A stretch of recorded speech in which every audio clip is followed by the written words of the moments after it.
Hi everyone, in this video I will be telling you the answer of the question, does right to life also include right to die? And also I will be discussing attempt to suicide, which is defined under section 309 of Indian Penal Code. So let's begin. So section 309 of IPC runs as that if a person attempts to commit suicide, then he would be liable for a simple imprisonment which would extend to 1 year और fine और both. अगर कोई भी attempt करता है suicide की तो फिर वो जो है लाइबल होगा, उसको पनिशमेंट दी जाएगी जो सिंपल इम्प्रिजनमेंट जो एक्सटेंड हो सकती है 1 साल के लिए और या तो फाइन या फिर दोनों भी हो सकती है. लेकिन यहाँ पे मैं आपको एक चीज बताना चाहूंगी कि जो अटेम्प्ट टू सुसाइड में जो वर्ड अटेम्प्ट है that is very important. Attempt मैं क्यों बोल रही हूँ, बिकॉज आपने देखा होगा कि कभी भी अगर कोई ऑफेंस अगर कमिट होता है तो उसमें ऑफेंस में 3 स्टेजेस इन्वॉल्व होती है मेनली. फर्स्ट तो होता है प्रेपरेशन, फिर सेकंड आ जाता है अटेम्प्ट, फिर हो जाता है मतलब कमीशन, मीन्स कि आपने ऑफेंस जो है कमिट कर दिया.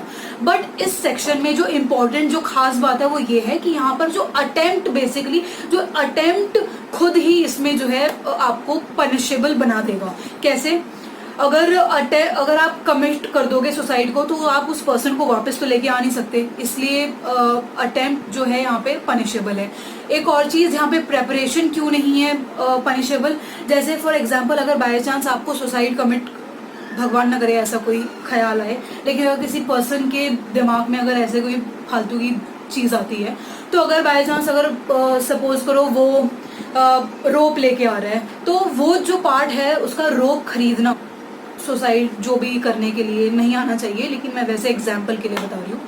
तो अगर ऐसा कुछ होता है तो वो पार्ट जो है वो प्रेपरेशन है only, that is not attempt to commit suicide. इसलिए मैं बता रही हूँ कि यहाँ पे प्रेपरेशन और कमीशन वो ऑफेंस नहीं माना जाएगा. जब आप अटेम्प्ट करोगे सुसाइड के लिए that would be punishable. So constitutional validity of section 309 जो थी वो काफी केसेस में चैलेंज हुई थी. So let's begin with the case law. So इस केस का जो फर्स्ट केस है वो ये है P Rathinam versus Union of India का. इस केस में काफी क्वेश्चन उठे थे कि ये जो सेक्शन है ये इनवैलिड है, कॉन्स्टिट्यूशनली इनवैलिड होना चाहिए, ये वायलेटिव है आर्टिकल 21 का जो कि राइट टू लाइफ के बारे में बात करता है. प्लस उन्होंने ये भी बोला था कि अगर कोई पर्सन अगर अटेम्प्ट टू सुसाइड करता है, अगर सुसाइड कमिट करता भी है तो वो रेस्ट ऑफ द सोसाइटी, किसी भी रिलीजन, किसी भी पर्टिकुलर चीज को जो है वो अफेक्ट नहीं करता. वो जो भी कुछ कर रहा है वो अपनी लाइफ के साथ कर रहा है, तो ये जो है वो पनिशेबल नहीं होना चाहिए. इस केस में ये हेड किया गया था. लेकिन बाद में केस आया ज्ञान Kaur versus Union of India का. उस केस ने इस केस को जो कि पी रथिनाम वाला केस है उसको एकदम से ओवररूल कर दिया था. ओवररूल करा तो उन्होंने ये बोला कि जी नहीं, right to life does not include right to life. तो ज्ञान कौर में ये हुआ था कि कॉन्स्टिट्यूशनली वैलिड है सेक्शन 309. और एक जो कंसेप्ट है, एक कंसेप्ट आता है एक्टिव विद इन एशिया का. एक्टिव विद इन एशिया का कंसेप्ट है तो वो भी चीज जो है वो कैंसिल आउट करती थी Gyan Kaur versus Union of India में.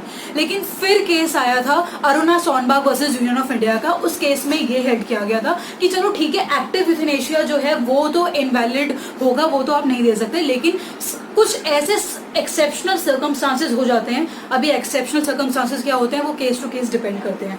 तो कुछ ऐसे एक्सेप्शनल सर्कमस्टांसेस आ जाते हैं जहां पर पैसिव यूथनेशिया जो है आप दे सकते हो.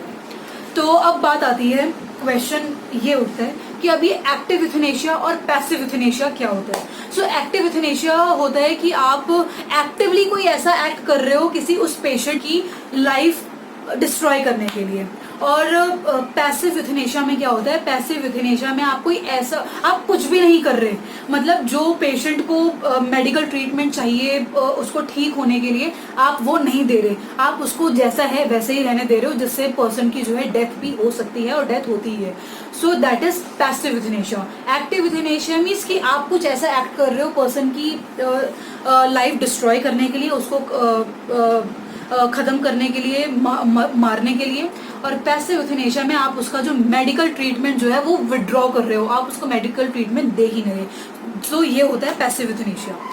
सो ये था अटेम्प्ट टू सुसाइड जो कि सेक्शन 309 में defined. So from this we are at the end of this video and the topic of the video is attempt to commit suicide, which is itself a very emotional and a very heartbreaking topic. So the only thing I want to say is that ups and downs are a part of life, whether it's just because of your job, career, or a family member, or your significant others. The only thing you have to keep in mind is life has to move on.